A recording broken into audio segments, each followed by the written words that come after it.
Hello, Mark. My name's Amy Zhang Yuqi. My student number is 47. The title of the speech is David Casarett, a doctor's case for medical marijuana. And I'm junior.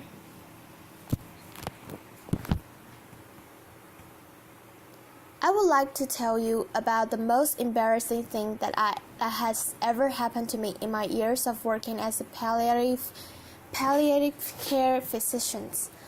This happened a couple of years ago. I was asked as a consultant to see a woman in her 70s, retired English professor who had pancreatic cancer.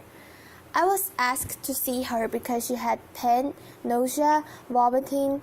When I went to see her, we talked about those symptoms, and in the course of that consultation, she asked me whether I thought that medical marijuana might help her. I thought back to everything that I had learned in medical school about medical marijuana, which didn't take very long because I had learned absolutely nothing. And so I told her that as far as I knew, medical marijuana has no benefits whatsoever. And she smiled and nodded and reached into the handbag next to the bed and pulled out a stack of about a dozen randomized controlled trials showing that medical marijuana has benefits for symptoms like nausea and pain and anxiety. She handed me those articles and said, "Maybe you should read those before offering an opinion, doctor." Laughter. So I did. That night I read all of those articles and found a bunch of more. When I came to see her the next morning, I had to admit that it looks like there is some evidence that marijuana can offer medical benefits, and I suggested that if she really was interested, she should try it. You know what she said? This 73-year-old retired English professor, she said, "I did try it about 6 months ago. It was amazing. I've been using it every day since. It's the best drug I've discovered. I don't know why it took me 73 years to discover this stuff. It's amazing." Laughter. That was the moment at which I realized I needed to learn something about medical marijuana because what I was prepared for in medical school bore no relationship to reality. So I started reading more articles. I started talking to researchers. I started talking to doctors, and most importantly, I started listening to patients. I ended up writing a book based on those conversations, and that book really revolved around 3 surprises to me anyway. One, I really alluded to that there really are some benefits to medical marijuana. Those benefits may not be as huge or as stunning as some of the most avid proponents of medical marijuana would have us believe, but they are real. Surprise number 2. Medical marijuana does have some risks. Those risks may not be as huge and as scary as some of the opponents of medical marijuana would have us believe. But they are real, nonetheless. But it was the third surprise that was most surprising. And that is that a lot of the patients I talked with who've turned to medical marijuana for help weren't turning to medical marijuana because of its benefits or the balance of risks and benefits, or because they thought it was a wonder drug, but because it gave them control over their illness. It let them manage their health in a way that was productive, efficient, and effective and comfortable for them. To show you what I mean, let me tell you about another patient. Robin was in her early 40s when I met her. She looked like she was in her late 60s. She has suffered from rheumatoid arthritis for the last 20 years. Her hands were gnarled by arthritis. Her spine was crooked. She had to rely on a wheelchair to get around. She looked weak and frail, and I guess physically she probably was, but emotionally, cognitively, psychologically, she was among the toughest people I've ever met. And when I sat down next to her in a medical marijuana dispensary in Northern California to ask her about why she turned to medical marijuana, what I did for her and how it helped her, she started out by telling me things that I had heard from many patients before. It helped her with her anxiety. It helped her with her pain. When her pain was better, she slept better. And I'd heard all that before, but then she said something that I've never heard before, and that is that it gave her control over her life and over her health. She could use it when she wanted, in a way that she wanted, at the dose and frequency that worked for her. And if it didn't work for her, then she could make changes. Everything was up to her. The most important thing she said was she didn't need anybody else's permission. Not a clinic appointment, not a doctor's prescription, not a pharmacist's order. It was all up to her. She was in control. And if that seemed like a little thing for somebody with chronic illness, it's not at all. When we face a chronic serious illness, whether it's rheumatoid arthritis or lupus or cancer or diabetes or cirrhosis, we lose control. And note what I said, when, not if. All of us at some point in our lives will face a chronic serious illness that causes us to lose control. We'll see our function decline. Some of us will see our cognition decline. We'll be no longer able to care for ourselves, to do the things that we wanted to do. Our bodies will betray us, and in that process, we lose control. And that's scary. Not just scary, that's frightening, that's terrifying.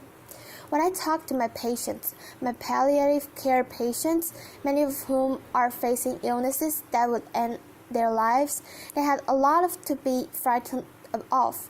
Pain, nausea, vomiting, constipation, fatigue, their impending mortality.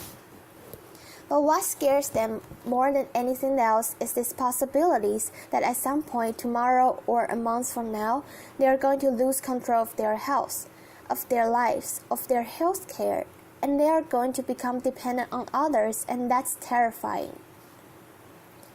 So it's no wonder really that patient like Robin, who I just told you about, who I met in the clinic, turned to medical marijuana to try to claw back some semblance of control. How do they do it though? How do these medical marijuana dispensaries, like the one where I met Robin, how do they give patients like Robin back the sort of control that they need? And how do they do it? And how do they do it in a way that mainstream medical hospitals and clinics, at least for Robin, weren't able to? What's the secret? So I decided to find out. I went to a city clinic in Venice Beach in California and got a recommendation that would allow me to be a medical marijuana patient. I got a letter of recommendation that would let me buy medical marijuana.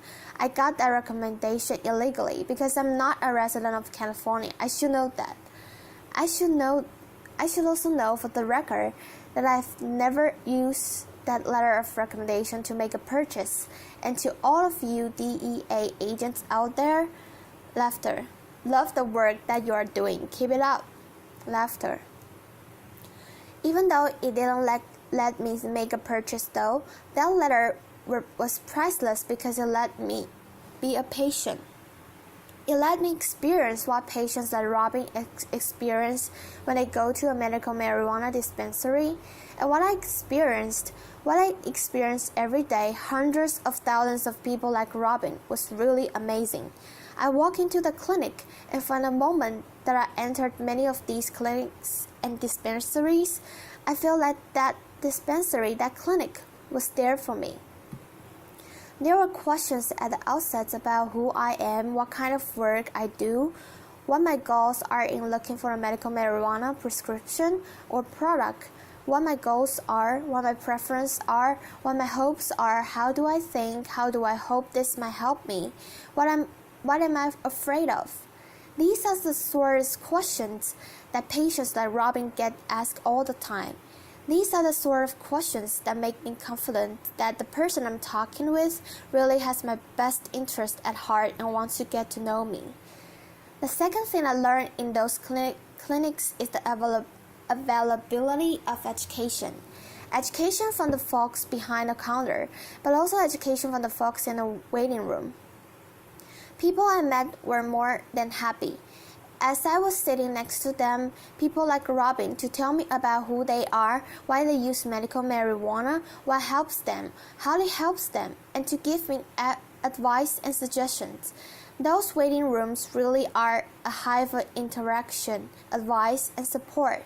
And third, the folks behind the counter, I was amazed at how willing those people were to spend sometimes an hour or more talking me through the nuances of these strands versus that strand, smoking versus vaporizing, edibles versus tinctures. All remember without me making any purchase whatsoever. Think about the last time you went to any hospital or clinic and the last time anybody spent an hour explaining those sort of things to you. The fact that patients like Robin are going to these clinics, are going to these dispensaries and getting that sort of personalized attention and education and service really should be a wake-up call to the healthcare system. People like Robin are turning away from mainstream medicine, turning to medical marijuana dispensaries because those dispensaries are giving them what they need. If that's a wake-up call to the medical establishment, it was a wake-up call that many of my colleagues are either not hearing or not wanting to hear. When I talk to my colleagues, physicians in particular, about medical marijuana, they say, "Oh, we need more evidence. We need more research into benefits. We need more evidence about risks." And you know what? They're right. They're absolutely right.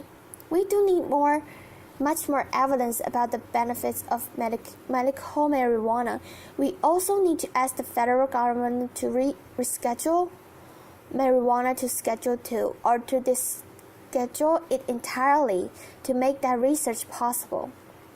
We also need more research into medical marijuana's risks. Medical marijuana's risks, we know a lot about the risks of recreational use. We know next to nothing about the risks of medical marijuana. So we absolutely do need research. But to say that we need research and not that we need to make any changes now is to miss the point entirely. People like Robin aren't seeking out medical marijuana because they think it's a wonder drug or because they think it's entirely risk-free. They seek it out because the content in which it's delivered and administered and used gives them the sort of control they need over their lives. And that's a wake-up call we really need to pay attention to. The good news, though, is that there are lessons we can learn today from those medical marijuana dispensaries, and those are lessons we really should learn. These are often small, mom-and-pop operations run by people with no medical training. But while it's embarrassing to think that many of these clinics and dispensaries are providing services and support and meeting patients' needs in ways that billion-dollar healthcare systems aren't, we should be embarrassed by that, but we can also learn from that. And there are probably 3 lessons at least that we can learn from those small dispensaries. 1. We need to find ways to give patients more control in small but important ways. How we interact with healthcare providers, when to interact with healthcare providers, and how to use medication in ways that work for them. In my own practice, I've gotten much more creative and flexible in supporting my patients in using drugs safely to manage their symptoms, with the emphasis on safely. Many of the drugs I prescribe are drugs like opioid and benzodiazepines, which can be dangerous if overused. But here's the point. They can be dangerous if they are overused, but they can also be ineffective if they are not used in a way that's consistent with what patients want and need.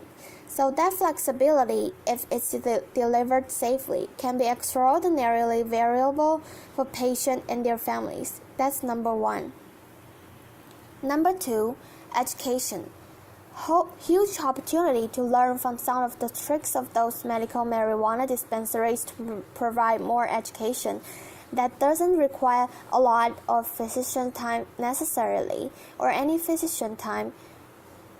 The opportunities to learn about what medication medications we're using and why, prognosis, trajectories of illness, and most importantly, opportunities for patients to learn from each other. How can we replicate what goes on in those clinic and medical dispensary waiting rooms? How patients learn from each other, how people share with each other. And last but not least, putting patient first the way those medical marijuana dispensaries do, making patients feel legitimately like what they want, what they need is why as healthcare providers we're here. Asking patients about their hopes, their fears, their goals, their preference. As a palliative care provider, I ask all my patients what they are hoping for and what they are afraid of. But here's the thing, patients shouldn't have to wait until they are chronically seriously ill, often near the end of their life. They shouldn't have to wait until they are seeing a physician like me before somebody asks them, what are you hoping for? What are you afraid of? That should be baked into the way that healthcare is delivered. We can do this, we really can. Medical marijuana dispensaries and clinics all across the country are figuring this out. They are figuring this out in ways that larger, more mainstream health systems are years behind. But we can learn from them. We have to learn from them. All we have to do is swallow our pride, put aside the thought for a minute that because we have lots of letters after our name, because we're experts, because we're chief medical officers of a large healthcare system. We know all there is to know about how to meet patients' needs. We need to swallow our pride. We need to go visit a few medical marijuana dispensaries. We need to figure out what they are doing. We need to figure out why so many patients are robbing are leaving our mainstream medical clinic and going to these medical marijuana dispensaries instead. We need to figure out what their tricks are, what their tools are, and we need to learn from them. If we do, and I think we can, and I absolutely think we have to, we can guarantee all of our patients will have a much better experience. Thank you. Applause.